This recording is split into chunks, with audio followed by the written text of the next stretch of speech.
कहानी की शुरुआत में हम देखते हैं कि रात के घने सन्नाटे में पहाड़ों के बीच एक लड़का शिकार की तलाश में भटक रहा था। तभी उसकी नजर अचानक एक अजीब सा अंडे पर पड़ी। वो खुले मैदान में रखा था और उसके चारों तरफ हल्का सा सफेद धुआं उठ रहा था, जैसे उसकी सांसें बाहर निकल रही हों। लड़का हैरान हुआ, फिर सावधानी से उसे उठाकर देखने लगा। अंडा पूरी तरह सुरक्षित था, न कोई दरार न कोई खरोंच, बस एक रहस्यमयी खामोशी जो उसे अंदर तक बेचैन कर रही थी। अंडा हाथ में लिए वो सीधा बाजार की पोर्क शॉप पहुंचा। इरादा साफ था, इस जापानी अंडे के बदले 1 किलो पोर्क के कुर्ते लेकर अपनी ताकत बना सके। दुकानदार ने अंडे पर एक नजर डाली और उसका चेहरा सफेद पड़ गया। पहले तो उसने सोचा कि लड़का इसे शायद खाने ही आया है, मगर जैसे ही उसे पता चला कि ये रिस्ट्रिक्टेड एरिया से लाया गया है, उसकी रूह कांप उठी। घबराहट में उसने तुरंत अंडा वापस उसके हाथों में रख दिया। ये राजा की अमानत है, मैं अपनी जान रिस्क में नहीं डाल सकता। और बिना देर के उसने लड़के को दुकान से बाहर धक्के देकर निकाल लिया। लड़का अब दूसरी मीट शॉप की तरफ जाने वाला था ही कि अचानक उसने देखा कि कुछ बदतमीज सिपाही बाजार में दहशत फैला रहे थे। हर दुकान में घुसकर पूछताछ और किसी भी मुकाबले में पूरा मुर्गियों का सामान उठा ले जाते। अब उसके पास कोई रास्ता नहीं बचा था। मायूस होकर वह वापस थुलन के छोटे से गांव की तरफ लौट गया। उसका नाम था एडाकोंग,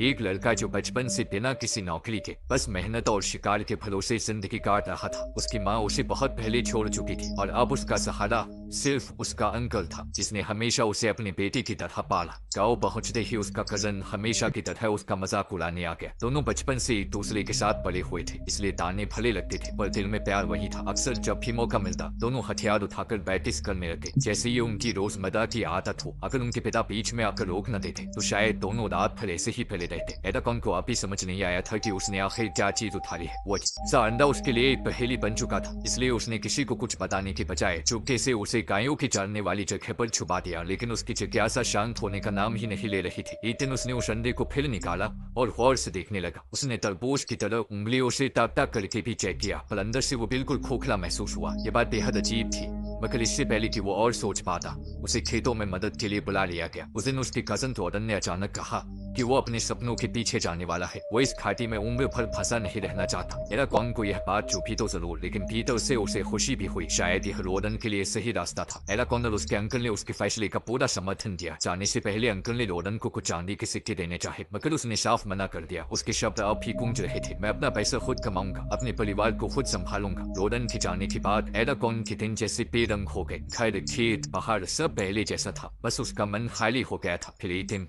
जब वो उदास बैठा था, अचानक कुछ ऐसा हुआ जिसने उसकी सांसें रोक दी। वो नीला अंडा जो हफ्तों से बिल्कुल शांत पड़ा था, अचानक हिलने लगा, जैसे भीतर कोई बेचैनी से बाहर निकलने की कोशिश कर रहा हो। एडाकोंग चौंक कर उठ खड़ा हुआ। अंडे से एक हल्की अजीब सी आवाज आ रही थी और फिर उसके सामने ही उसका छिलका धीरे धीरे टूटने लगा। कुछ ही पलों में उस नीले खोल से छोटा सा पंखों वाला प्राणी बाहर निकला। चेहरा किसी डायनो जैसा, पर आंखों में एक अजीब चमक। एडाकोंग की धड़कनें रुक सी गईं। ये एक ड्रैगन था। कहते हैं ड्रैगन का अंडा तब तक नहीं फूटा जब तक उसे कोई ऐसा इंसान न मिल जाए जिससे उसकी किस्मत गहराई से बंधी हो, वरना वो अंडा सदियों तक बंद ही रह जाता है। और जिसे ड्रैगन चुनता है वो बनता है एक ड्रैगन राइडर, किस्मत का चुना हुआ। और आज वो इंसान एडाकोंग था। अभी जो बेबी ड्रैगन बाहर निकला था वो बेहद कमजोर था, कांपता हुआ, लड़खड़ाता हुआ वो धीरे धीरे एडाकोंग की तरफ बढ़ा। उसकी बड़ी बड़ी मासूम नीली आंखें ऐसी चमक रही थी मानो पहली बार दुनिया को देख रही हो। अचानक उसने अपने छोटे छोटे पंख फैला दिए। एक हल्की सी हवा उठी और एडाकोंग एक पल के लिए चौंक गया। उसका मासूम और अनोखा अंदाज देखकर एडाकोंग मंत्रमुग्ध रह गया। बिना सोचे समझे उसने अपना हाथ आगे बढ़ाया उस छोटे रहस्यमयी प्राणी को छूने के लिए, लेकिन जैसे ही उसकी उंगलियां बेबी ड्रैगन की त्वचा को छूती है, एक तेज चकाचौंध करने वाली रोशनी फैल गई। एडाकोंग घबराकर पीछे हट गया। रोशनी के साथ ही एक जोर का धमाका हुआ, इतनी तेज कि दूर कहीं तो आदमी तो जाग ही गए। साथ में एक खूबसूरत औरत भी चौंक कर उठ बैठी, लेकिन उस औरत के चेहरे पर डर नहीं बल्कि एक अजीब हल्की सी मुस्कुराहट थी, जैसे उसे पता हो कुछ बड़ा शुरू हो चुका है। आखिर ये सब हो क्या रहा था? बहुत समय पहले इस महाद्वीप पर अनगिनत ड्रैगन और उनके राइडर्स यानी ड्रैगन नाइट्स रहा करते थे।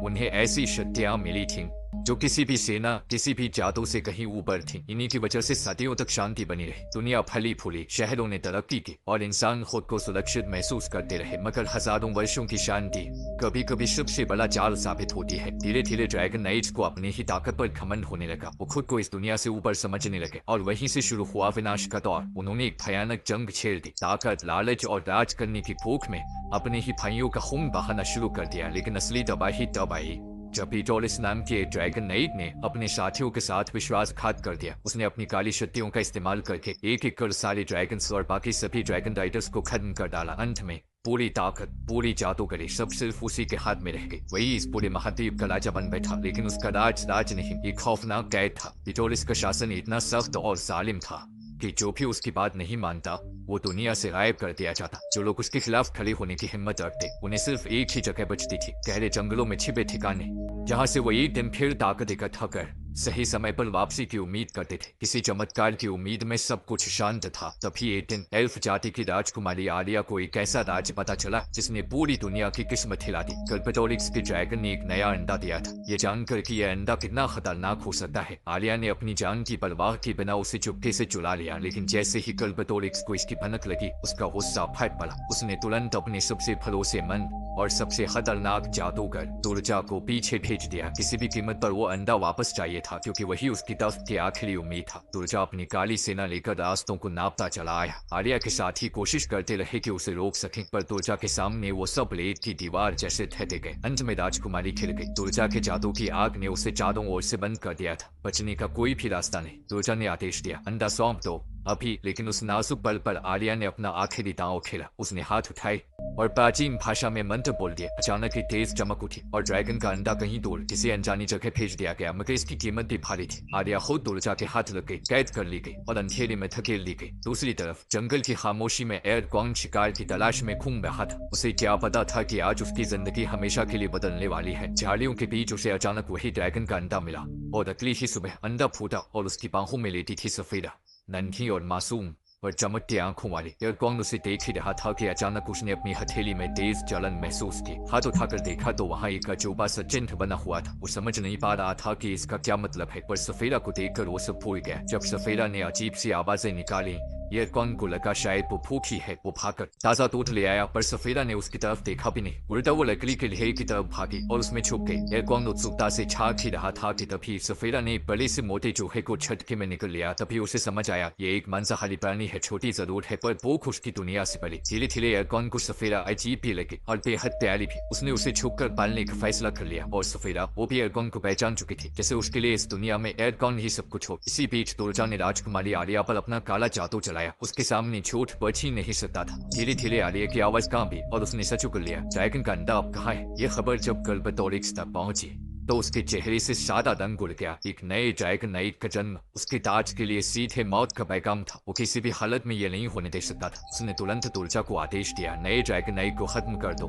उसके ताकतवर बनने से पहले, क्योंकि अगर नया ड्रैगन राइडर उठ खड़ा हुआ तो कल्पटोरिक्स की तानाशाही का अंत तय था। तुर्जा एक ऊंचे मंच पर चढ़ा और अपनी गहरी डरावनी आवाज में मंत्र पढ़ने लगा। शब्दों ने हवा को चीर दिया और अचानक जमीन फटने लगी। आंखों के सामने उभरी एक भयानक राक्षसों की फौज जो सिर्फ एक मकसद लेकर आई थी, ड्रैगन राइडर्स का नामो निशान मिटा देना। उधर उसी रात एयरकॉन अपने गांव के टैवर्न पहुंचा। वो बैठा ही था कि उसे लोगों की टूटी हुई आवाजें सुनाई थी। एक माँ रोते हुए कह रही थी कि उनके 16 साल के लड़कों को कल्पटोरिक्स की सेना में भेज दिया गया है। किसी को नहीं पता वो कभी लौट भी पाएंगे या नहीं। तभी कोने में बैठे एक अकेले आदमी ने धीरे से कहा, उनका नाम था ब्रॉम। बिना किसी डर के उसने कहा, जिंदगी पहले ऐसी नहीं थी। पहले इस राज्य में सुकून था, शांति थी। तब मैं इतना खून बहता था, न लोगों के चेहरों पर इतना डर। फिर उसकी आवाज बदली, जैसे किसी पुराने जमाने का दरवाजा खुल रहा हो। वो दौड़ था ड्रैगन और ड्रैगन राइडर्स का शक्तिशाली योद्धा जो कभी किसी जंग में नहीं हारे। उनके ड्रैगन आसमान को चीरते और वो अपने राज्य की इज्जत के लिए लड़ते थे। लोग सांस रोककर सुन रहे थे जब तक ब्रॉम ने कहा कि ड्रैगन राइडर कल्पटोरिक्स ने अपने ही लोगों से दगा नहीं की। टैवर्न में सन्नाटा छा गया। सैनिकों ने दौड़कर ब्रॉम को चुप करा दिया, लेकिन जब उसे घसीट कर ले जाया जा रहा था उसकी आंखों में एक चमक थी। वो उम्मीद थी, जैसे वो आज भी यकीन रखता हो कि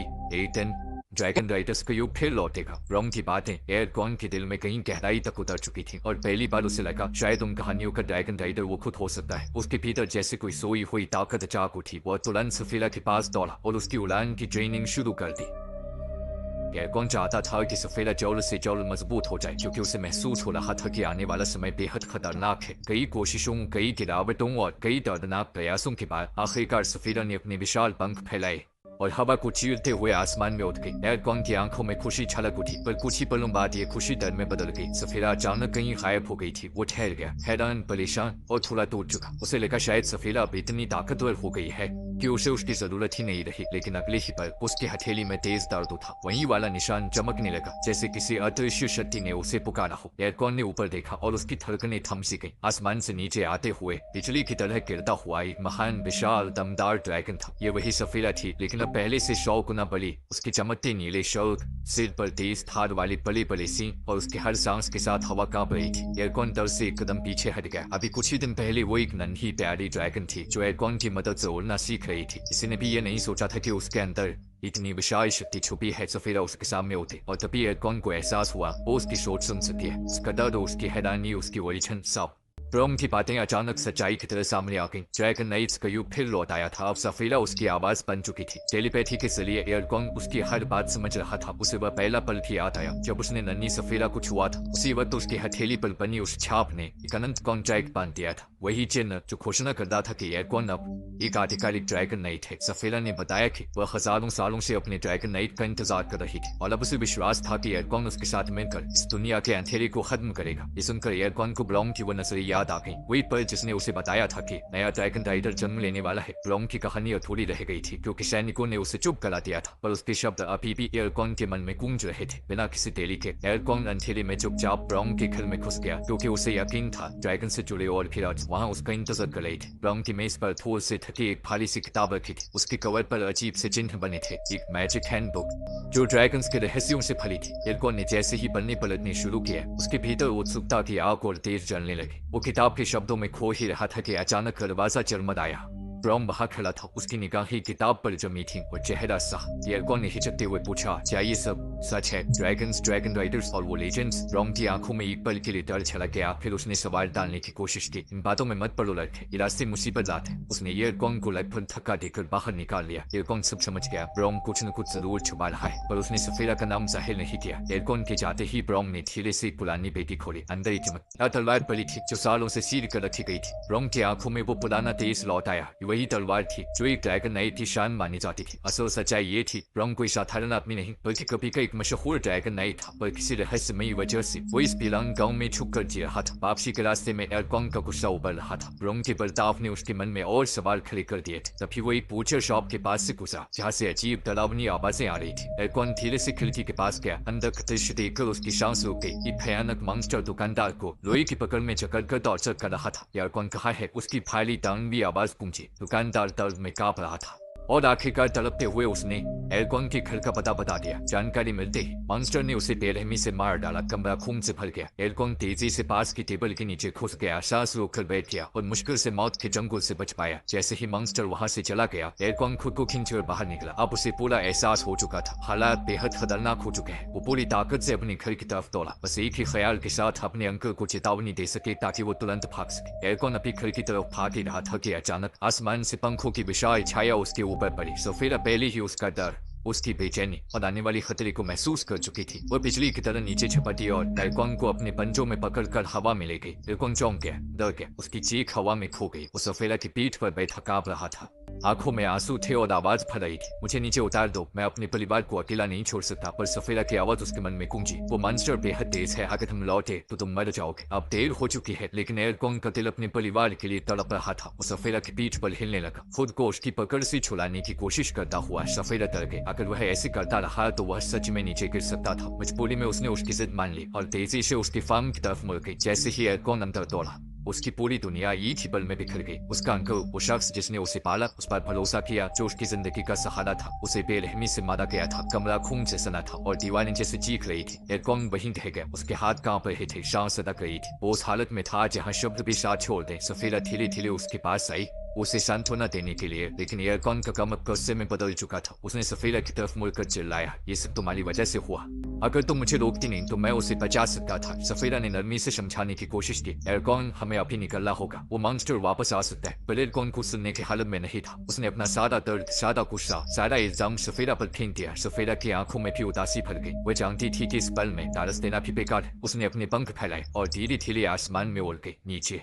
एयरकॉन घुटनों के बल गिरा हुआ था, आंसू उसके चेहरे पर बह रहे थे और उसका दर्द इतना गहरा था कि वो रोते रोते सांस लेना भी भूल गया था। अचानक दरवाजे पर कोई प्रकट हुआ। एयरकॉन के दिल की धड़कन रुक सी गई। क्या वही कातिल वापस आ गया था? बिना सोचे उसने पास की लकड़ी उठाई और आग में झोंकते हुए बाहर की ओर दौड़ पड़ा, लेकिन किसी ने उसे पकड़ लिया। जब उसने चेहरा देखा तो उसकी सांस अटक गई। वो ब्रॉम था। एरगोंग के हाथ पर छाप देखते ही ब्रॉम के चेहरे पर चिंता छा गई। नए ड्रैगन राइडर की पहचान उसने तुरंत कर ली थी। उसने एरगोंग को जल्दी से उठाया और वहां से निकलने की तैयारी शुरू की, लेकिन एरगोंग ने हाथ रोकते हुए मना कर दिया। वो अपने अंकल को दफन करना चाहता था। ब्रॉम ने बिना एक शब्द बोले पूरे घर में आग लगा दी। लपटें कांच की तरह झपकती रहीं और पुरानी यादें धुएं में खो गईं। सब कुछ छल कर राख हो गया। घर के उजड़े अवशेषों के बीच से एरगोंग को खींचते हुए ब्रॉम ने चेताया, अगर डेमन हमें ढूंढ लेते तो सब कुछ खत्म हो जाता। फिर उसने एरगोंग को घोड़े पर बिठाया और हवा से तेज गति में उस खतरनाक इलाके से दूर निकल लिया। घने जंगल, झरनों की गूंज और खूबसूरत पहाड़ियां, सभी दृश्य एक डर और राहत की मिलीजुली भावना दे रहे थे। अंततः वे एक ऊंची पहाड़ी की चोटी पर रुके, जहां कहा जाता था कि यह एक ड्रैगन वैन है। ब्रॉम ने एरगोंग से कहा, जल्दी अपने ड्रैगन को बुलाओ, सिर्फ वही हमें सुरक्षित रख सकता है। पहले तो एरगोंग ये सब नहीं समझ पाया, लेकिन ब्रॉम के गंभीर लहजे ने उसे चेताया कि ये सब कर्बटोरिक्स की चाल है। सफेरा हर कदम पर सिर्फ उसकी सुरक्षा के लिए चल रही थी। एरगोंग ने आसमान की तरफ देखा, अपने मन की आवाज में सफेरा से माफी मांगी और अपने भीतर की अशांति को शांत करने की कोशिश की। हवाओं में उसका दिल थम सा गया, लेकिन अब उम्मीद की एक किरण थी। सिर्फ एक कदम की दूरी पर उसके साथी और दोस्त उसकी ड्रैगन सफेरा उसे सुरक्षित रख रही थी। ब्रॉम ड्रैगन्स को गहराई से समझता था। उसने एरगोंग की तरफ देखा और कहा, मुझे खुद देखने दो। वह कदम बढ़ाता है और सफेरा की ओर बढ़ता है। उसकी नजरें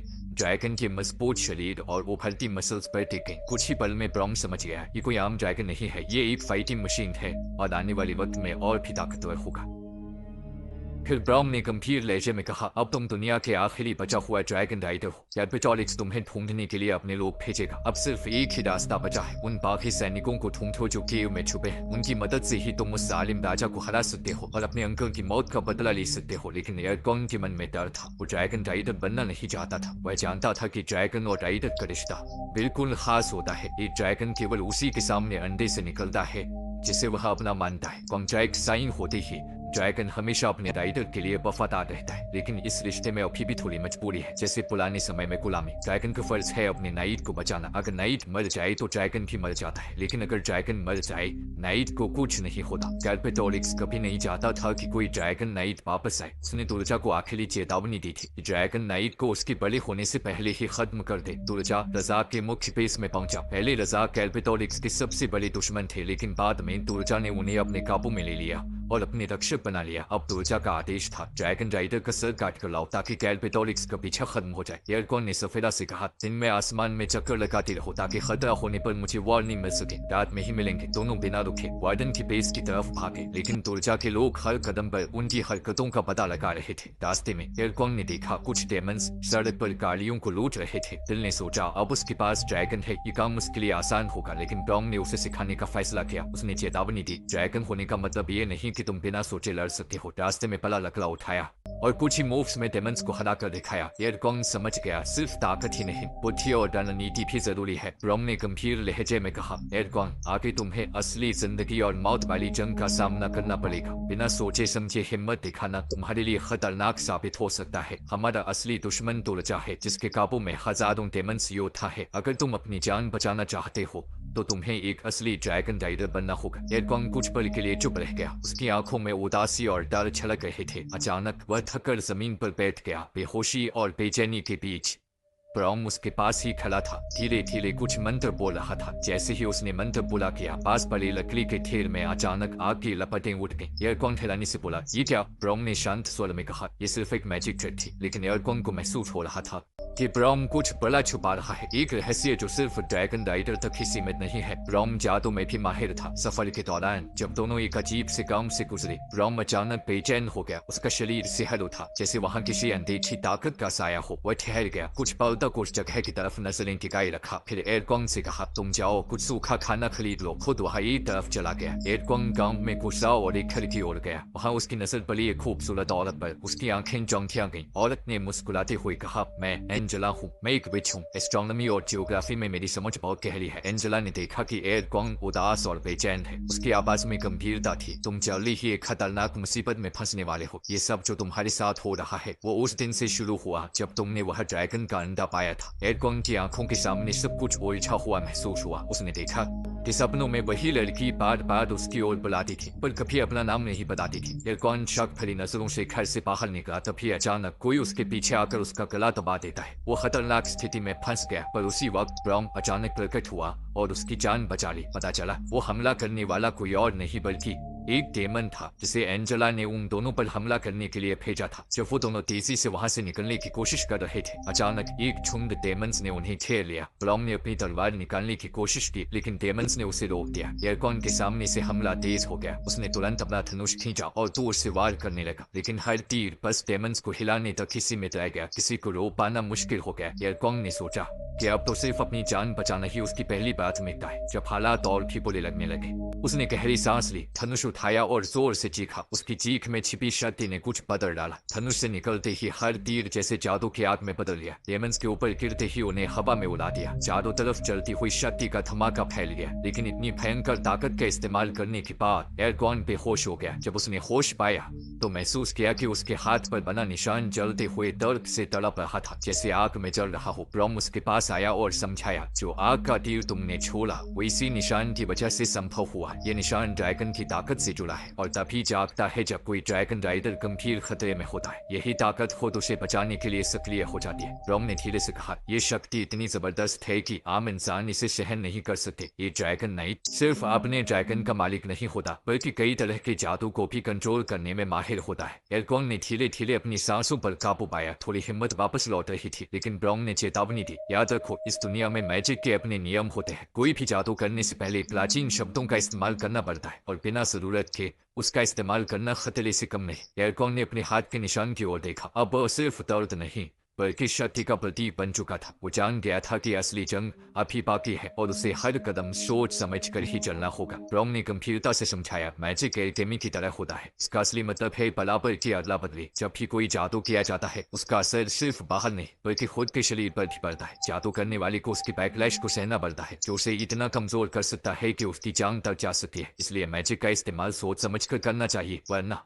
नुकसान भी पहुंच सकता है। अब जब एरगॉन को यह सब पता चल चुका था, उसके पास कोई और रास्ता नहीं बचा। उसे न सिर्फ ड्रैगन राइडिंग सीखनी थी बल्कि लड़ाई के हर हुनर में भी महारत हासिल करनी थी। ब्राउन ने सफेरा के लिए एक खास सैडल तैयार किया। एरगॉन ने गहरी सांस ली और अपने ड्रैगन की पीठ पर चढ़ गया। सफेरा उसे एक खाई के किनारे ले गई। नीचे झांकते ही एरगॉन का पूरा शरीर डर से कांप उठा, लेकिन उससे पहले कि वह कुछ कर पाता, सफेरा ने अपने पंख फैला लिए और अचानक तेज रफ्तार में नीचे गिरना शुरू कर दिया। हवा की तेज धार ने उसके बालों और कपड़ों को चीरते हुए बहा लिया। खाई के पंछियों जैसी गहराई में 100 मीटर नीचे गिरते हुए एरगॉन की धड़कनें तेज हो गई। अगर कोई बाहर से देखता तो उसे समझ ही नहीं आता कि ये इंसान ड्रैगन पर बैठा है या कोई हवा में उड़ता पत्थर। लेकिन जैसे जैसे सफर आगे बढ़ा, एरगॉन और सफेरा के बीच तालमेल बैठने लगा। अब एरगॉन समझ गया कि सफेरा को नियंत्रित करना सिर्फ ताकत का खेल नहीं है बल्कि भरोसे और समझ का खेल है। और तभी उसने देखा कई गॉब्लिन्स धीरे धीरे बढ़ रहे थे, पर एक गॉब्लिन तेजी से ब्राउन की ओर बढ़ रहा था। एरगॉन को एक झटका लगा। उसने बिना किसी देर किए सफेरा को नीचे उतरने का हुक्म दिया। सफेरा ने पंख मोड़े